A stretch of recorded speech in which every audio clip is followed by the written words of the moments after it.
Welcome to Culture Screen, where we analyze culture. The Wire holds a special place on my list of the top TV shows ever made. In this series, I will be summarizing each episode of The Wire and providing detailed analysis along the way. If you enjoyed this summary, consider subscribing and liking the video so others can see it too. The first episode of Season 1, titled The Target, was written by David Simon and directed by Clark Johnson. The Target premiered on June 2nd, 2002. At the start of episode 1, we are introduced to James Jimmy McNulty. Jimmy is a police officer in Baltimore, Maryland, who is responding to the murder of Omar Isaiah Betts, aka Snot Boogie, who was a known local thief of gambling games. When Jimmy asks a nearby witness why someone would gamble with a known thief, the man replies, quote, "Got to. This America, man," unquote. McNulty later arrives at the courthouse, partnered with William Bunk Moreland. Here, Bunk tells Jimmy that there is an eyewitness on who killed Snot Boogie. Bunk then takes evidence to Eileen Nathan, the assistant state's attorney. In another case, D'Angelo Barksdale is being tried for the murder of Pooh Blanchard inside of Franklin Terrace, Tower 221, one of the 6 high-rise public housing projects in Baltimore. Maurice Levy is the lawyer representing D'Angelo, and we see Russell Stringer Bell, Savino Bratton, Roland Weebay Bryce, and Anton Stinkum Artis walk into the trial and sit staring at the witnesses. William Gant, a maintenance worker, is unfazed by this intimidation tactic and proceeds to point out D'Angelo as the shooter. Nakisha Lyles retracts her statements and asserts that D'Angelo is innocent. D'Angelo is declared innocent due to Nakisha's being afraid of the consequences she would be dealing with. Meanwhile, Detective Kima Greggs, is monitoring a drug deal between Ghost and Little Mike. Moments later, detectives Kima Greggs, Thomas Herc Hulk, and Ellis Carver perform the traffic stop on Ghost. After searching the car,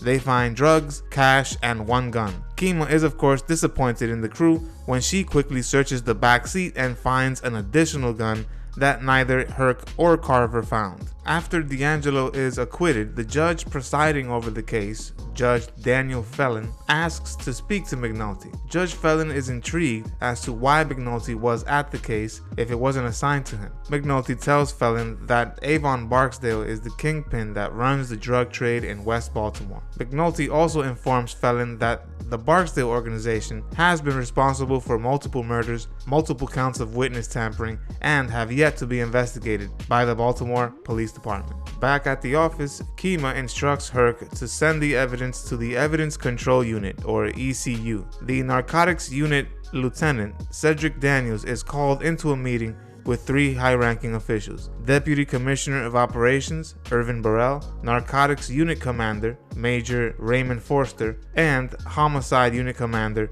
Major William Rawls. After this meeting, Lieutenant Daniels informs Kima, Herc, and Carver that the Commissioner of Operations wants reports and a briefing on Avon Barksdale in the morning. Kima reaches out to the DEA to find additional information on Avon Barksdale under Daniels' orders. When McNulty returns to the office, his supervising sergeant, Jay Landsman, tells McNulty that Major Rawls is upset with McNulty because he skipped the chain of command by telling Judge Fallon about his theory on Avon Barksdale and his alleged organization. All the while, Kima is typing her report on Avon Barksdale as Daniels commanded. In another scene, Weebay and D'Angelo drive to Orlando's club to meet up with Avon. Along the way, Weebay reminds D'Angelo about the rule of their organization: no talking over phones or in cars. Avon is using Orlando's club as a front for his illegal business activity. Orlando himself is just the person who holds the liquor license for Avon. Once Avon and D'Angelo meet again, Avon scolds D'Angelo for shooting Pooh Blanchard in the towers. He reminds D'Angelo that the cost of the lawyers and the amount of time he had to dedicate to getting D'Angelo out of prison must be paid back to him in some way. In this scene, we also see Stringer Bell tell Avon that McNulty was at D'Angelo's trial that day as well. McNulty writes his briefing, and Sergeant Landsman tells McNulty that skipping the chain of command like he did was wrong. Landsman also reminds McNulty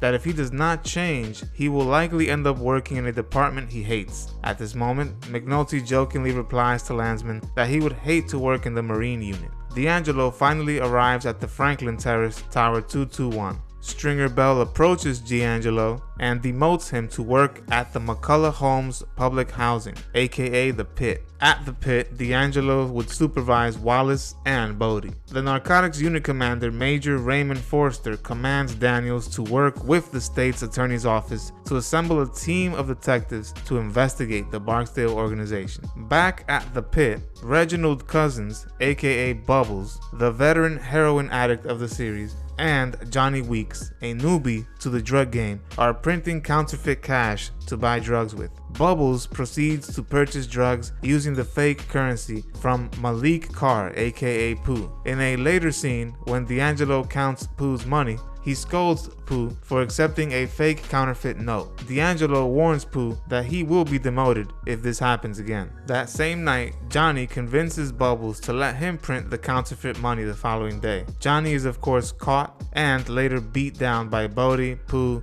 and Wallace as D'Angelo walks away. That same night, we see D'Angelo show signs of weakness when we see him contemplating whether or not he was wrong for allowing Johnny to be beaten so badly by his crew of dealers. We also see Kima visiting a troubled Bubbles who is visiting Johnny in the emergency room. After Bubbles sees how badly Johnny was beaten, nearly to death, he decides to become an informant as a way of getting revenge on the Barksdale organization. Deputy Commissioner of Operations Irvin Burrell tells Daniels to conduct the traditional buy and bust arrests the city is used to. This is where detectives purchase drugs and then arrest the dealers. Burrell also tells Daniels that they will not be conducting a long-term investigation. They will not receive audio microphones or dialed number recorders to aid in their investigation. McNulty then goes to visit the FBI's Baltimore office to meet with Special Agent Terrence Fitzhugh. Here, Fitz shows off the high level of live surveillance the FBI has at their disposal and how efficiently they are currently using it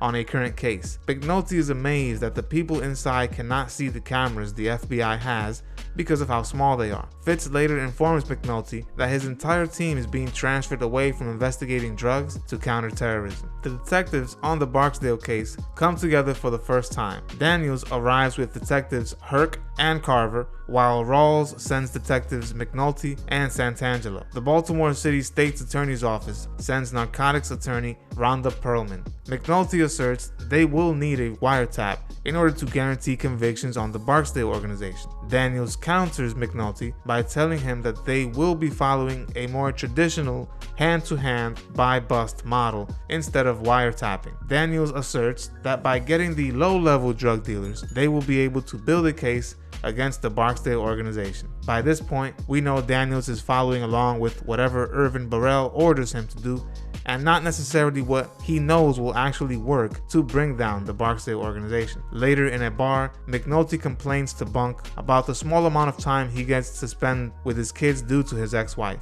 Bunk responds by telling McNulty that Daniels is really only concerned with his own career growth, not effective quote-unquote police work. McNulty says that he will do whatever it takes to run a full investigation into the Barksdale organization, and in the end, Landsman assigns a new homicide case to Bunk. When Bunk arrives at the crime scene, D'Angelo arrives as well, and he sees the homicide victim is William Gant, the eyewitness who pointed him out during his trial. What's the rule? I know the rule. We upload new videos every week, so subscribe to our channel. Don't forget to hit the like button as well. Click the notification bell to be notified of when we upload these videos. See you on the next episode of Culture Screen.